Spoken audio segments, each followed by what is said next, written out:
Temperatures in England hit 40.3 degrees Celsius on Tuesday, which blew out of the water the previous record set only 3 years earlier. The immediate impacts were stark. Anyone tuning into Sky News as they tried to desperately stay cool would have watched reportage like this. This is in Wennington in Greater London, residential area ablaze there. London Fire Brigade say they have 15 engines and 100 firefighters tackling this blaze, which is on the Green in Wennington, Greater London. The Mayor of London, Sadiq Khan, says the London Fire Brigade has just declared a major incident in response to a huge surge in fires across the capital today. This is critical. The London Fire Brigade is under immense pressure. Please be safe. I'm in touch with the Commissioner and will share updates when I have them. London Fire Brigade simultaneously fighting this fire in Wennington, Greater London, and also another blaze in Croydon today. The London Fire Brigade received more than 1,600 calls for assistance on Tuesday, which compares to 300 to 350 on a normal day. And the fires they were called to include this particularly dystopian image from the M25. My dad's gonna get trained.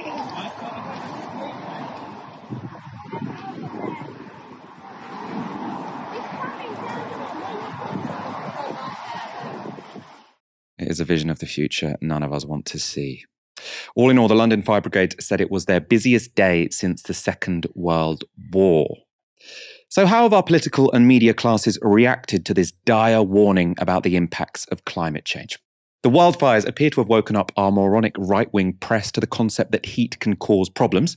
For example, this was the front page of The Express on Monday. Reporting on the forecasted 40-degree temperatures, the paper declared, "It's not the end of the world, just stay cool and carry on." But by Wednesday, their tone had switched to this. Britain burns in 40.3 degrees Celsius heat. Wildfires rage on hottest day in history. The Daily Mail had a similar about turn on Tuesday. They ran with this. Sunny day snowflake Britain had a meltdown.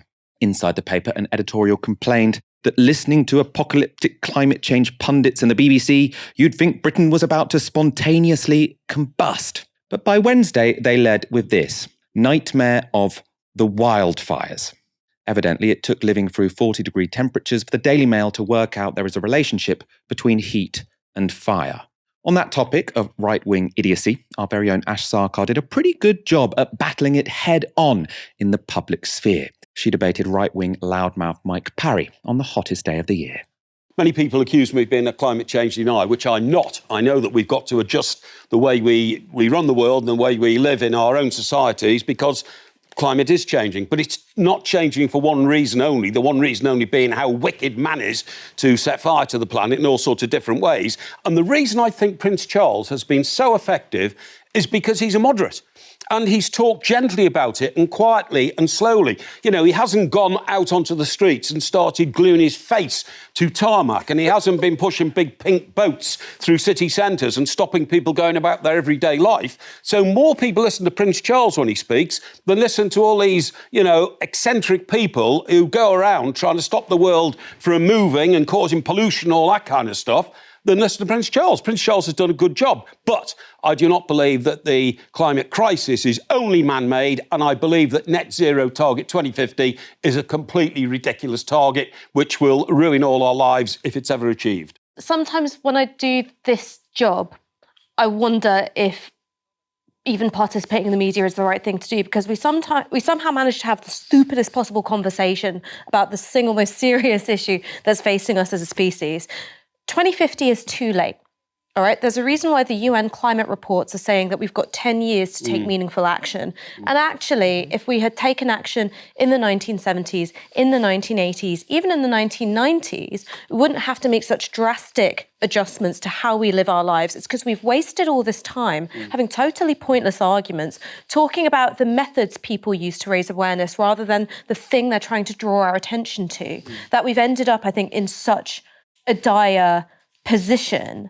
I mean, we're struggling in 40-degree heat, but by no means is Britain the worst affected. Where my family are from in Bangladesh, you have thousands of people dying every year because of arsenic poisoning. The reason why there's arsenic poisoning is because they're having to dig up so much earth to build dams to stop the sea levels rising and coming up the delta. Right? That is a reality that's people are facing right now, and instead we are going on about gluing faces or pink boats rather than going, hang on, what's the issue and what needs to be done about Ash, it? I mean, basically, Ash, you are agreeing with Charles here. We should have listened to him. He started talking about this when he was 21 years old, about plastic pollution. So you're actually agreeing with him. We should have listened to the scientists who are sounding the alarm, the environmental activists who said, well, look, if Charles was one voice in a chorus, fine. I've got problems with his use of helicopters, private jets, whatever.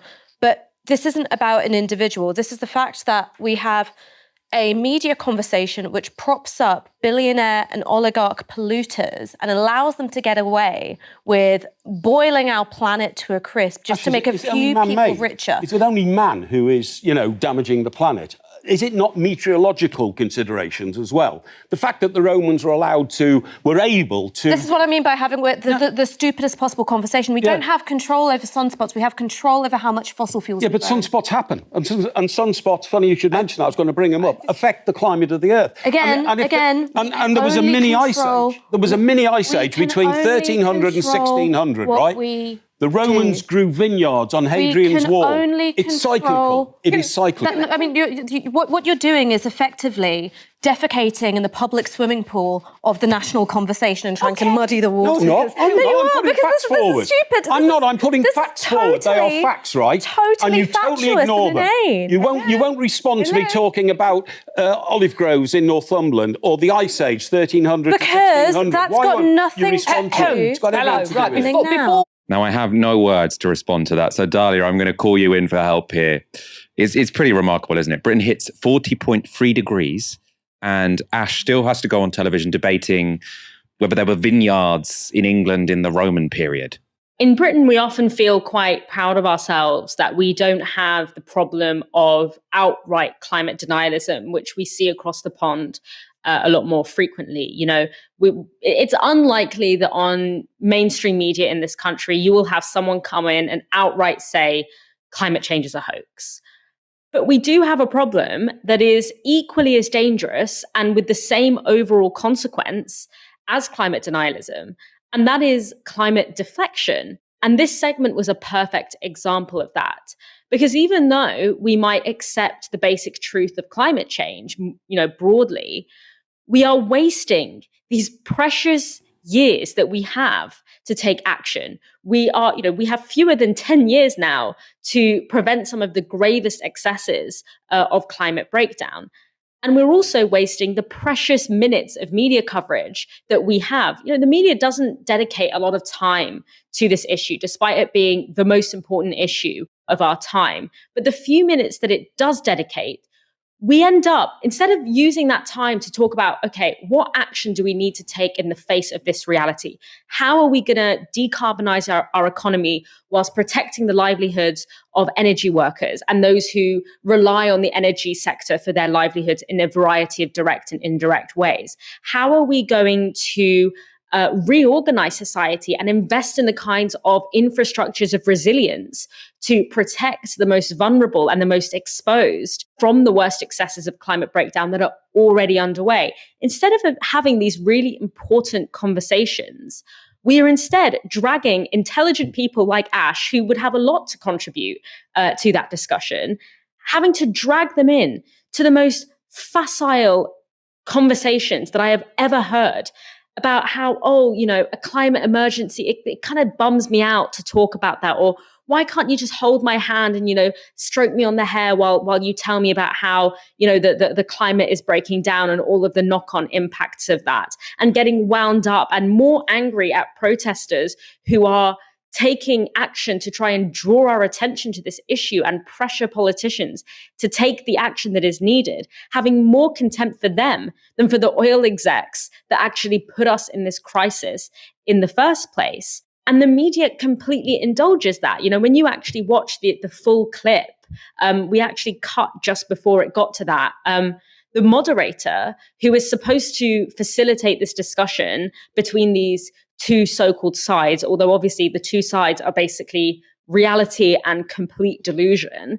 Instead of doing that, she makes this really irritating dig at Ash where she goes, okay, before we start gluing ourselves to the set, which is clearly a dig at Ash, who is aligned obviously more with those who are taking direct action for climate justice. It shows how the norms of these spaces are to indulge the absolute delusion that is coming from that other guest, to act as if that is an acceptable thing to be talking about, an acceptable thing to be drawing our attention to in this moment, rather than actually starting from the position of, we are in this emergency, these are the things that need to happen, how are we going to get there?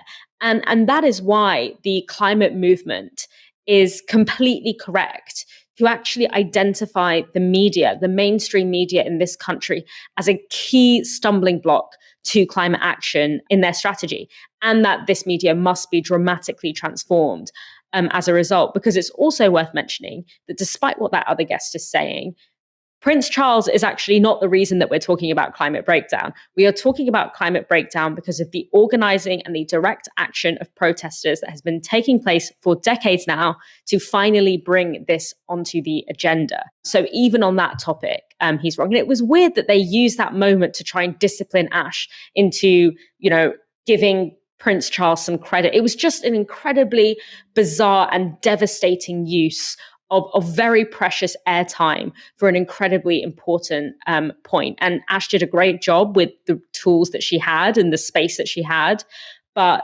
it feels like a losing battle in the media at this point. Yeah, I always think the funny thing about people who sort of talk about Prince Charles or David Attenborough, like it's sort of saying, look, we all recognize that we're not doing enough about climate action, but the people who are most effective are David Attenborough and Prince Charles. Why can't you just talk reasonably like them? Well, because I'm not David Attenborough or Prince Charles. If you're just an ordinary person on the street and you want to get involved in the very, very necessary struggle to get the government to speed up when it comes to climate action, not everyone can be born into the royal family. And so whenever they say something incredibly moderate, people listen to them. So other people have to be a bit more creative. You can't just sort of scold people for not already being incredibly famous. It seems very bizarre to me. Very relevant super chat from Neil Armitage. Thank goodness for Ash. How does she stay so calm? I wonder exactly the same thing, especially watching clips like that. We're going to move on from media pundits to scientists. They seem pretty worried about what the heat wave tells us about climate change.